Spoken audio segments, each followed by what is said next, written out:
Hey everyone, and welcome back to Gotta Go Orlando.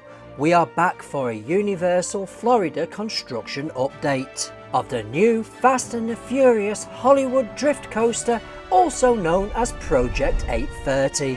Right now the skyline looks a little empty, with the iconic Hollywood Rip Ride rocket now a part of history. All eyes are on the massive dirt lot that spans the full length of Universal Studios. That's quickly becoming Universal's next blockbuster thrill. And today we're diving into the worst kept secret in Orlando, Fast and the Furious Hollywood Drift.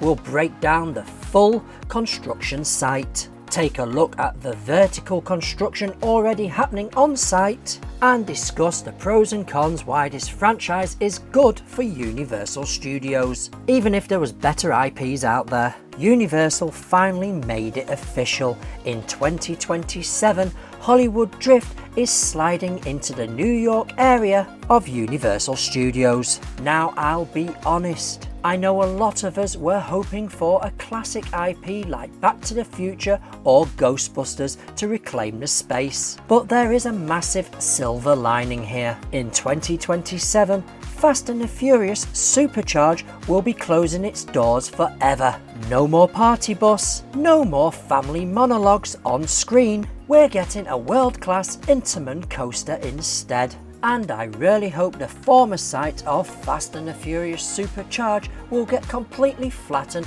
for something completely new. I mean, why did Universal take out Beetlejuice Rock and Roll Graveyard Review and Disaster, a major motion picture starring you? It's crazy to think two attractions like that went to the history books for Fast and the Furious Supercharged. Hey everyone, if you're enjoying this video, please don't forget to smash subscribe. And if you're watching on TV, all you have to do is scroll up on your remote and the subscribe button should just pop up on the left hand side. Thank you for your support. So let's dive right back into this Fast and the Furious Hollywood Drift update. So what are we getting at Universal Studios in 2027? This isn't a clone of the Hollywood version. While both use Intamin's 360-degree drifting tech, Florida's version will have a completely different layout. Each train consists of 4 cars, with riders arranged 2 across in 2 rows, meaning 16 riders per train.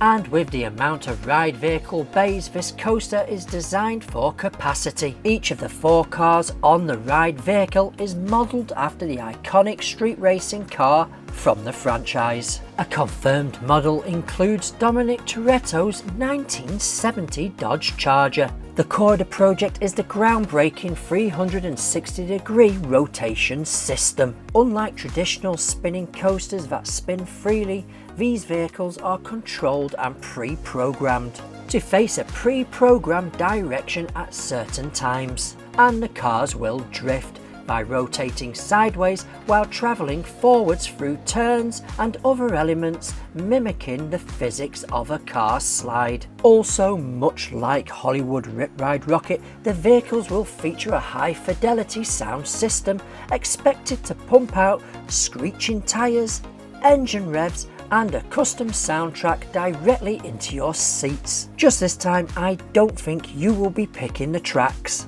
The Florida layout will be custom built for our flat terrain.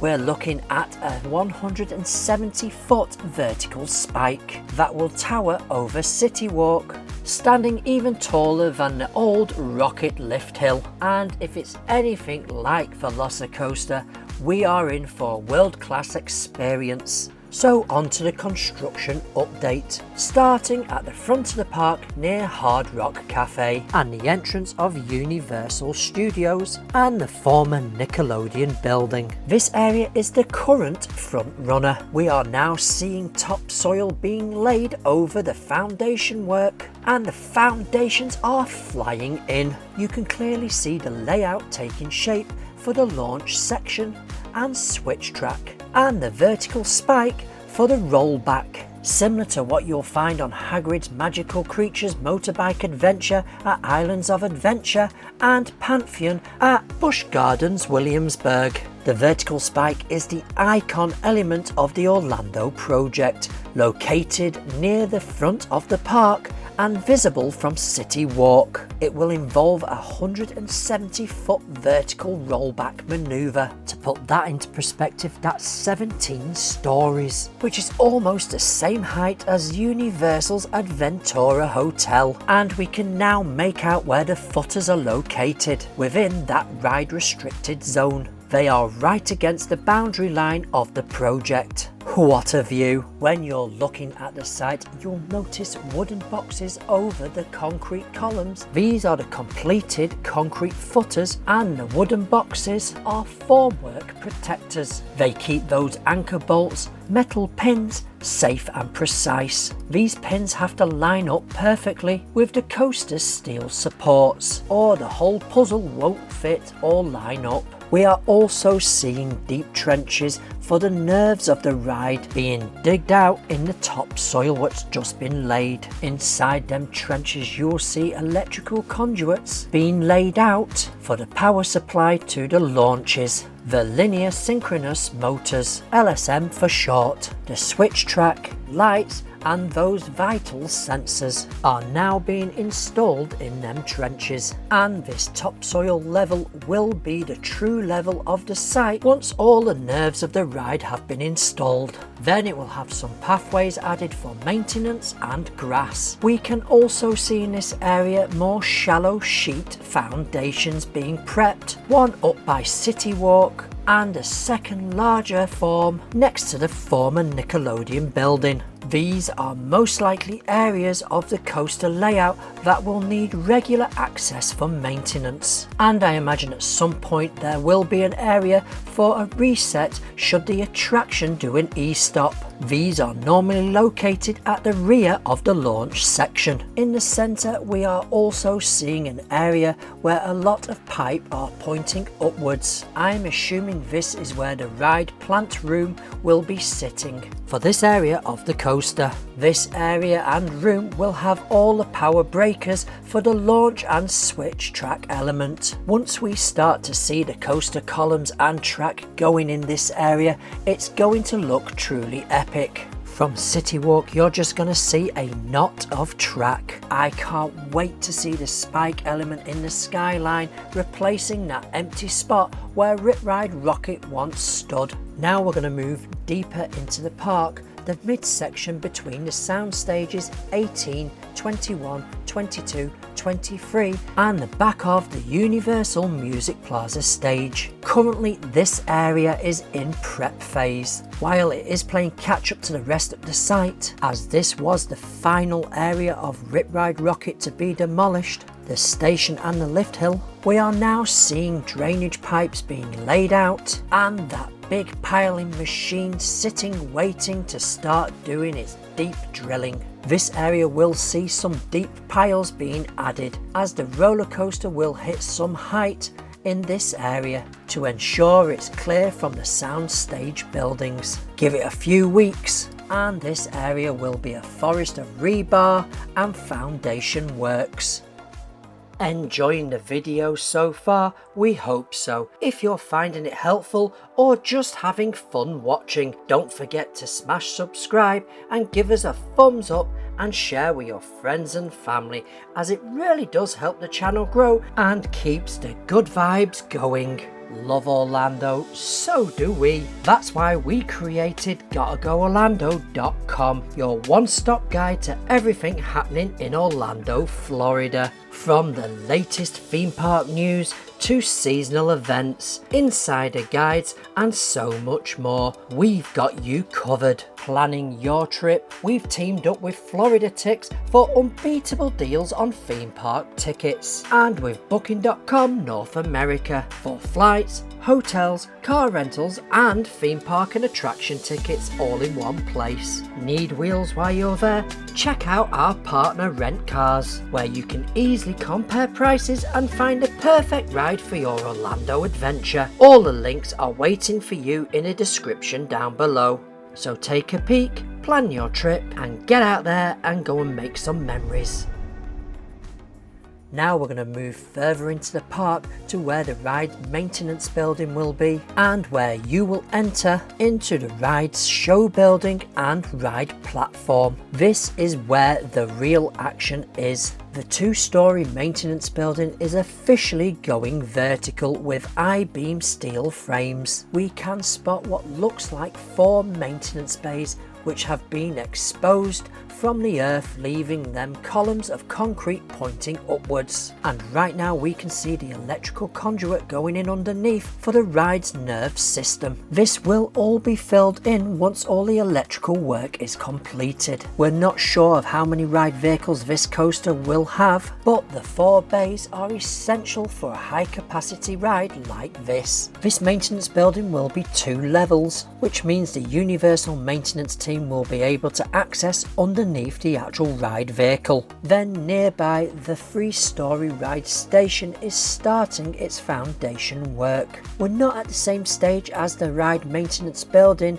as foundations for the steel frame have not been installed as yet, but we are seeing footers being added for the actual roller coaster. Based on the footer alignment, it looks like the ride will exit the station over the top of the small utility hut and roll onto the first launch towards City Walk.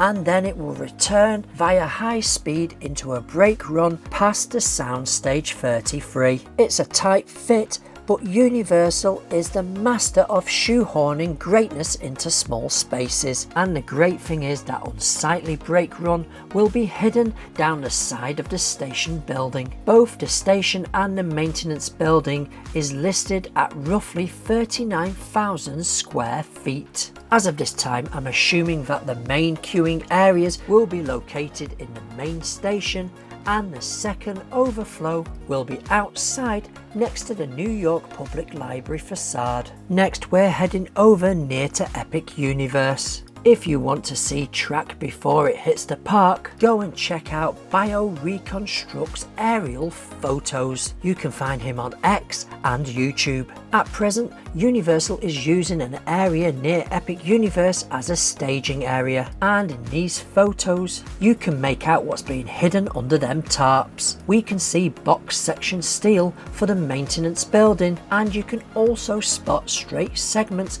with brake fins and drive wheels already attached. Since the maintenance building is going up first, we can expect these pieces to be the very first track installed on site. It's so exciting. It's going to be a fascinating year. Unlike the Hollywood version, we don't have to worry about the hillside noise barriers, so visuals of this coaster are going to be stunningly open. But it is also important to note that permits have been filed for the sound migration. Because the coaster is located near the front entrance and the New York area of the park, permits show that the use of sound absorbing gravel inside the track tubes and other noise reducing techniques. But the real question remains, what happens to the old supercharged building? We can only hope Universal has plans that doesn't involve another screen based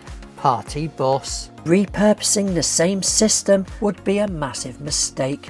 Personally, I'm holding out hope for the return of a classic. I am manifesting Back to the Future. So that's the state of the drift construction. The construction is moving at a quarter-mile speed and will be here every step of the way. What do you think? Is the closure of Supercharged worth the addition of the Hollywood Drift? Stupid question, I know. Let me know in the comments down below.